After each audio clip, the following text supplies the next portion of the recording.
उनको ज्ञान देना, उनको सही रास्ते पे लाना, ये संतों का काम है। और उन्हें दूसरा है भोजन देना, जो भूखे लोग हैं उनको भोजन की व्यवस्था कराना, ये भी पुण्य के क्षेत्र में आता है। जो वस्त्रहीन लोग हैं, जो नंगे हैं, जिनके पास वस्त्र नहीं है, उनको वस्त्र देना, वस्त्र का दान करना। यहां तो आज भोजन दान है, क्या है? संतों का भोजन दान है।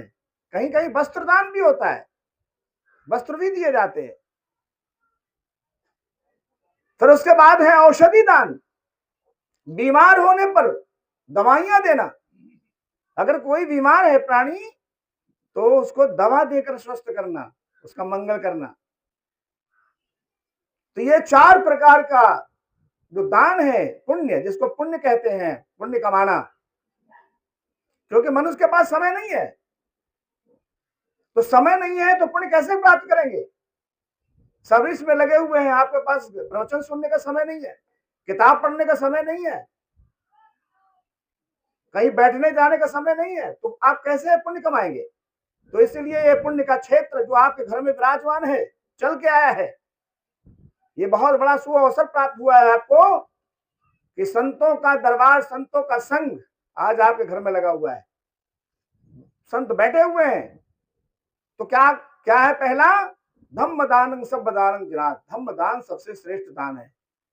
अज्ञानी मनुष्यों को, जो भ्रमित है, जो मिथ्यावाद में पड़े हुए हैं, नाना प्रकार के मिथ्यावाद में पड़े हुए हैं, उनके मिथ्यावाद को सत्य से रूबरू कराना और मिथ्यावाद को समाप्त करना, यही हमारे संत करते चले आ रहे हैं।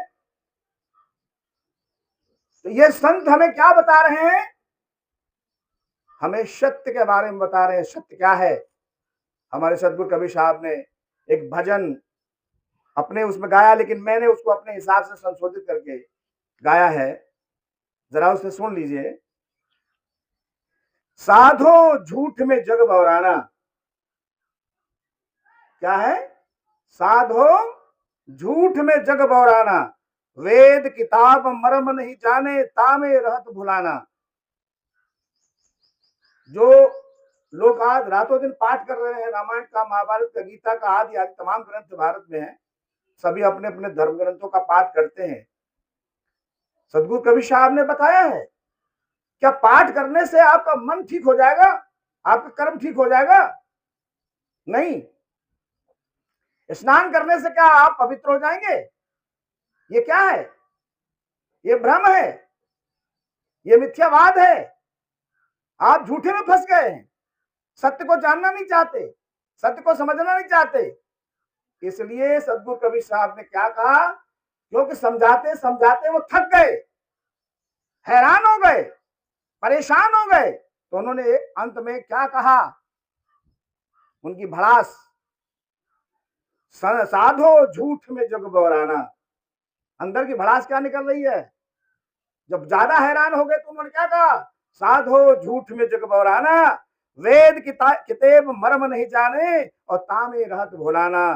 साधो झूठ में जग बौराना माने जिसको वेद, रामायण, महाभारत, गीता, कुरान, आदि आदि भारत के जितने भी ग्रंथ हैं, उन्होंने उसको नहीं जाना है, सत्य को नहीं जाना है,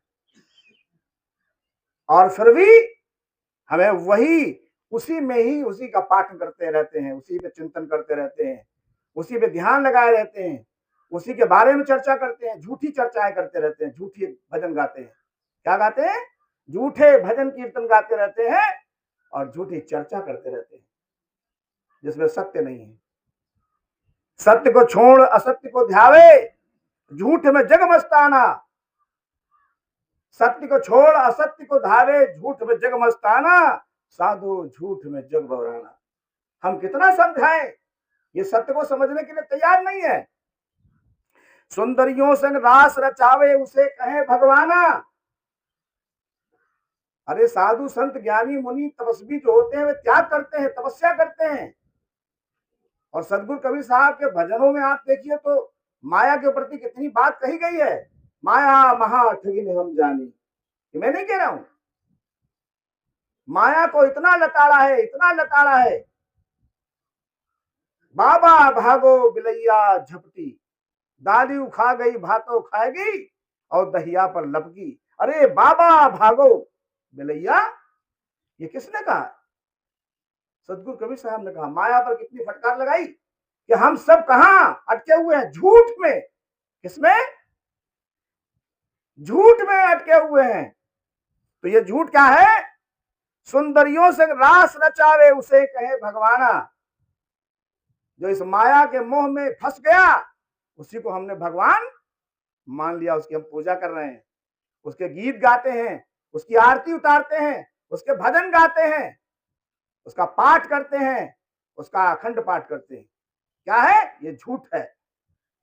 राग द्वेष और मोह को त्यागे उसे संत नहीं माना। ये हमारे संत जो यहाँ बैठे हैं, माननीय छोटे लाल मौर्य जी के घर पे बहुत दूर दूर से आए हैं, कई जिलों से आए हैं और बहुत त्यागी और तपस्वी हैं। ये हमेशा विचरण करते रहते हैं, घूमते रहते हैं, जनमानस के लिए, कल्याण के लिए उपदेश देते हैं। तो राग द्वेष, ये राग से मुक्त है, ये द्वेष से मुक्त है, ये मोह से मुक्त है। इनके अंदर किसी प्रकार का राग नहीं है, ये किसी प्रकार का द्वेष नहीं है, किसी प्रकार का मोह नहीं है। इन्होंने अपना परिवार त्याग दिया है। आप ही उनके घर हैं, आप ही उनके परिवार के लोग हैं। वसुधैव कुटुंबकम, यह संपूर्ण संसार हमारा परिवार है। उनका कोई निजी परिवार नहीं है। ये संपूर्ण मानव जगत, संपूर्ण प्राणी जगत, ये उनका परिवार है। उसके कल्याण के लिए वो घूम रहे हैं, विचरण कर रहे हैं। ये राग द्वेष मोह से मुक्त है।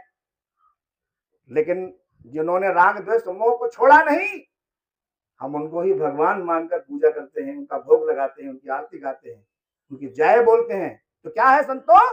संतो झूठ में जग बौराना। ये जो पूजा हो रही है ये क्या है? ये झूठ है जिसमें हम फंस गए हैं। फिर कहा सदगुरु कबीर साहब ने, पर स्त्री राज्यों को लूटे उसे परमेश्वर माना। जो राज्यों को लूट लेता है, राज्यों की स्त्रियों को लूट लेता है, वो अपनी पत्नी बना लेता है। क्या कोई ऐसा ईश्वर, कोई भगवान किसी दूसरे की पत्नी को अपनी पत्नी बना लेगा? वो उसके तो कोई पत्नी नहीं होती है, वो अविवाहित होता है, वो त्यागी होता है, वो परमार्थी होता है, वो सदाचारी होता है, वो ब्रह्मचारी होता है। तो उसके स्त्री कहां से आ गई? हम सब स्त्री भोगी जो है क्या कर रहे हैं?